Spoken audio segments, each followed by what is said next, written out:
27 BCK, 888-727 Beck. Let's go to Kyle in Oklahoma. Hello, Kyle. Hey, Glenn. Hey, How are first off, I want to thank you for everything you've done, man.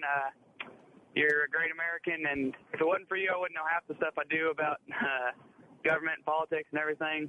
Well, thank you, sir. You make me the American I am. Thank you, sir. Appreciate it. My grandma, she was born and raised in Germany. Yep. And she tries to tell me that socialism is a good thing. She's an avid listener. I'm sure she's listening right now. What's her name? My name's Kyle. And what's her name? Her name's Sigrid. Her name's Sigrid? Nice to see you, sir. Sigrid. Thank you for listening. All right. She's trying to tell me socialism is a good thing, and I can't get it into her head that it's not. Right. And I figured you would be the man for the job.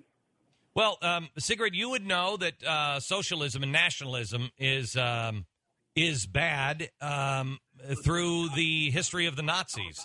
It's not communism. Remember, the Nazis were fighting against communism. Communism is when the state owns everything and you can't, you don't own anything. You can't make any decisions. The state makes the decisions for you. Nazism is where you own everything. However, the state tells you exactly what you can do with those things. So in other words, you own your house. You held the document in your hand under the Nazis. You owned your house, but you couldn't just sell it for whatever you wanted. You couldn't do whatever you wanted. You couldn't set your own prices. You couldn't work where you necessarily wanted to work. Everything was controlled by the state. You owned it, but everything was controlled by the state. The reason why socialism is bad, first of all, socialism is the step in between capitalism and communism. Socialism is bad because it takes away the right to choose. It takes away, it replaces the individual with the collective. It is the reason why Europe and the rest of the world is not as generous as America is. Americans do things because they choose to do them. They believe they're right. Americans, not the country, the individuals, choose to give. We give more as a society than any other group of people in the history of planet Earth. Why is that? Because Americans have been raised that it is my responsibility to take care of it. I am the individual, not the state.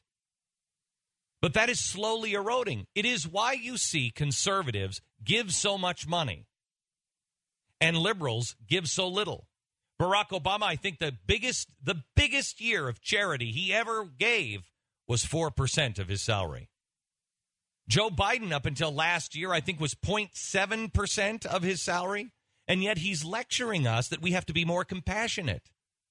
The state is looked at as compassionate, not the individual. The state will take care of it.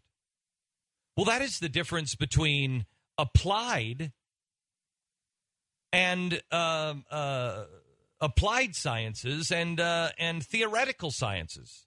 You look at compassion as a science. Apply it. But liberals look at it as theoretical. Well, in theory, what we do is we just take more money from the rich, and then it just goes to the poor. Well, we haven't fixed that problem yet. Just take more money from the rich. Applied, the application of charity comes through the individual. Everything comes from the individual. Every great idea came from one man, one woman. It was one idea. And then he went out and found the best way to put it together and found the best people to do it. Socialism takes that right away from you. Socialism forces you to live in the box that the government creates for you. Instead of being an individual that says, I don't want to live in a box at all. I want to live over here in this circle. It forces you to give. And think of this. It forces you to give to the least efficient charity known to mankind.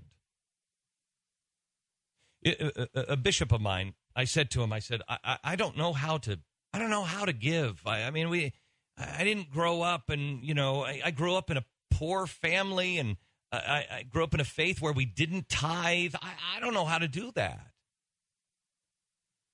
First thing, tithe 10%. Give 10% away. Now, on top of that, how do you pick a charity? How do you do it? The bishop that I talked to was a higher up of Goldman Sachs. And so he looked at charity in a different way, and I thought it was brilliant. He said, Glenn, you gotta look at charity as an investment in people.